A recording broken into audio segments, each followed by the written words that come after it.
vamos aqui falar hoje sobre saída, né? Compartilhando aqui agora a tela para a despedida do Andrei Santos, que ele já foi por vezes nos próprios Twitter, tudo mais, se despedir da torcida vascaína.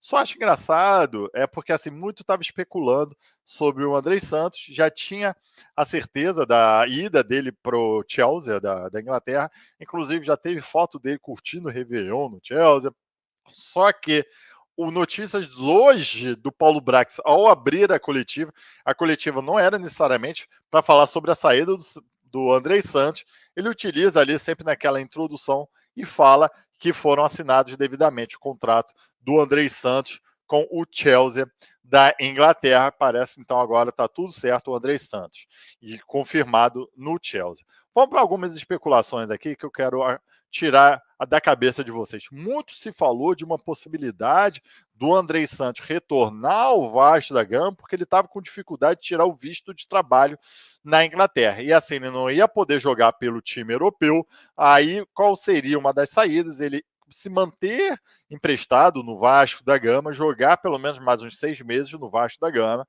Eu, particularmente, queria que ele jogasse o ano todo uma Série A no Vasco da Gama, que eu tenho certeza que ele ia se dar bem, ia se valorizar ainda mais. Mas eu estava com essa dificuldade.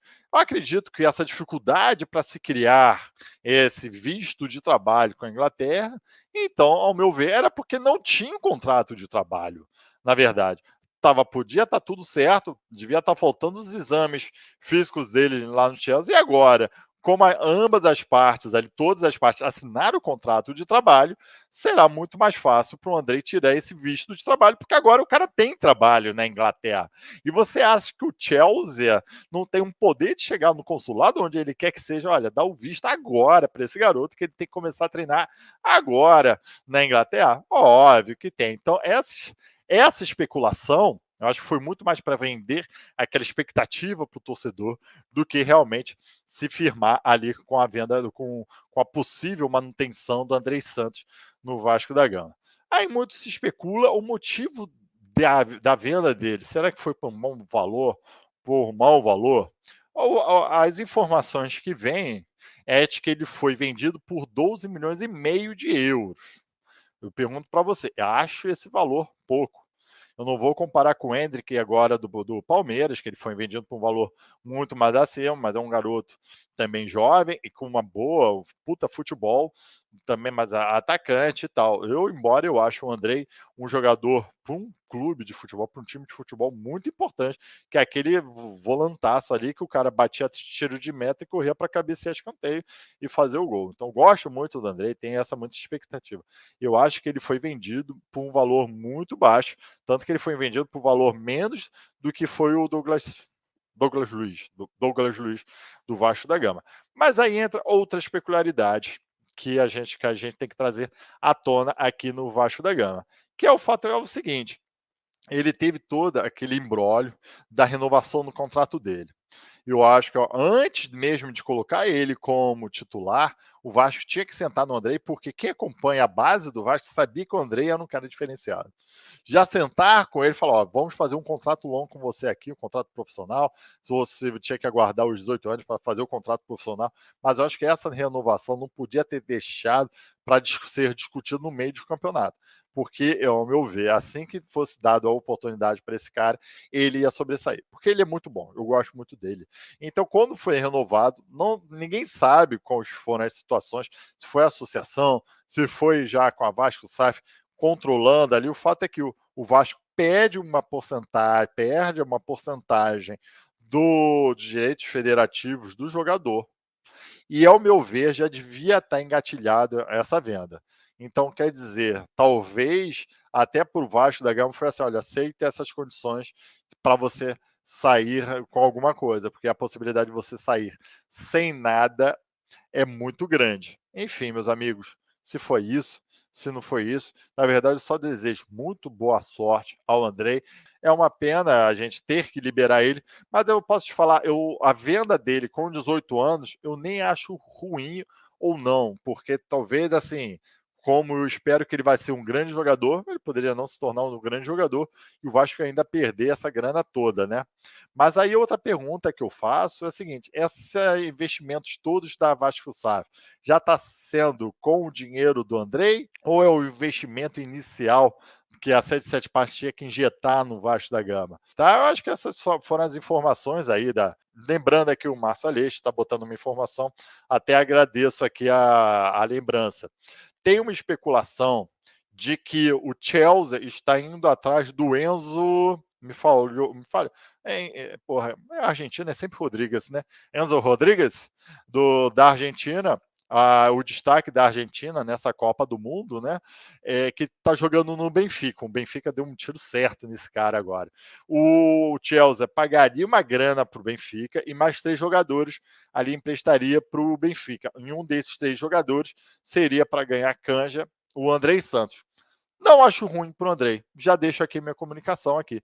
Não acho ruim o Andrei ir para o Benfica. Por quê? Fazer essa adaptação à Europa é muito mais fácil você fazer em Portugal, mesma língua, um clima muito parecido, assim, pode ser mais frio, mas Lisboa, onde é o Sport Benfica, é parecido com o Rio de Janeiro, não neva, não é tão frio assim, digamos assim, tem a mesma língua, tem os hábitos ali de muitos brasileiros muito parecidos, então acho que para uma adaptação de um garoto como o Andrei Santos, de 18 anos, é melhor, é mais fácil fazer em Lisboa do que em Londres. Então, acho uma boa, acharia uma boa, sim, se ele fosse fazer essa adaptação, essa chegada. A outra informação, outro jogador aqui, não vou botar a foto dele aqui, é do Carlitos Palácios. Vou deixar assim, é a mensagem do Márcio Aleixo sobre o Palácios. Vai com Deus, vai parar o aeroporto de lá do Chile, sim.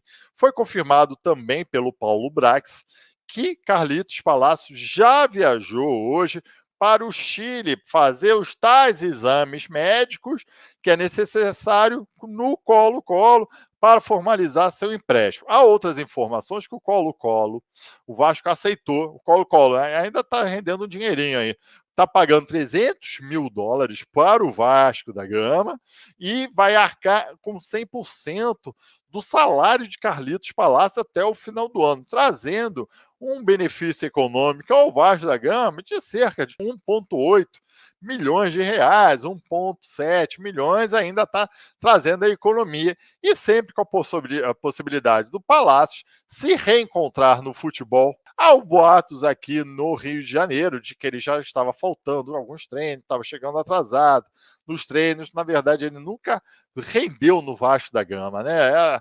Talvez seja a cabeça dele, talvez seja vários outros fatores, não se adaptou, não jogou. O fato é que o Palácio sempre se apresentou, a princípio, acima do peso, sempre foi em campo muito lento, tanto que ele sempre recebia cartão amarelo.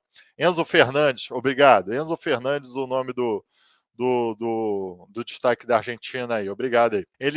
Mas voltando a falar sobre o Palácio, no Vasco da Gama ele não rendeu. Da mesma forma que ele não rendeu no Internacional. Então, por que você pagou pelo Palácio? Eu acho que a grande questão não é o Palácio. Vai com Deus, Palácio. Vai ser feliz no Chile.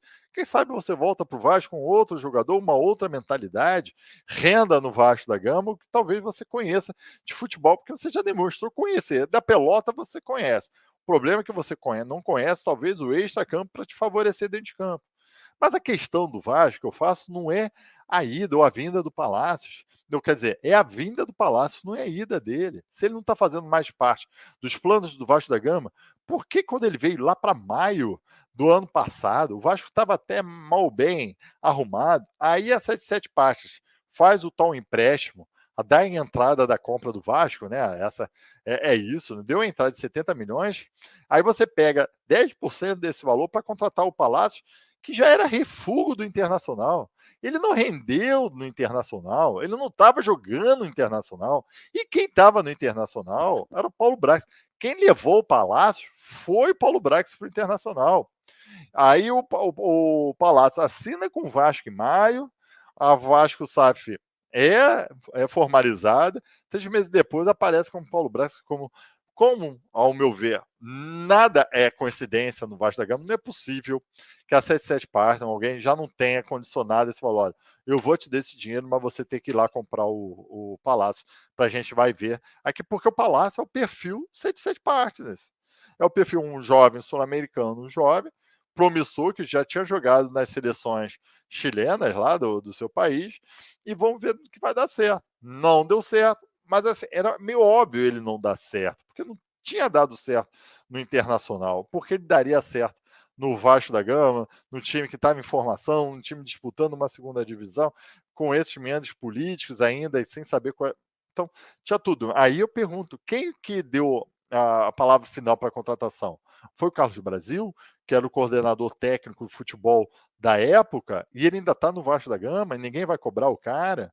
Foi o João Salgado? Será que a 77 Parte não imputou a compra desse cara? Olha, vou te dar dinheiro, mas você tem que trazer já esse jogador. Será que o Paulo Braga... cara, tem muitas questões que eu acho que tinham que ser elucidadas. Não serão elucidadas, porque ele já se foi. Vamos aguardar o final do ano, a volta dele ou a rescisão no contrato dele. Eu até anotei aqui, não sei se tem a opção de compra pelo 300 mil, não sei, não tem informação se o Colo-Colo tem uma opção de compra pelo Palácio. Vai com Deus, Palácio, essas informações.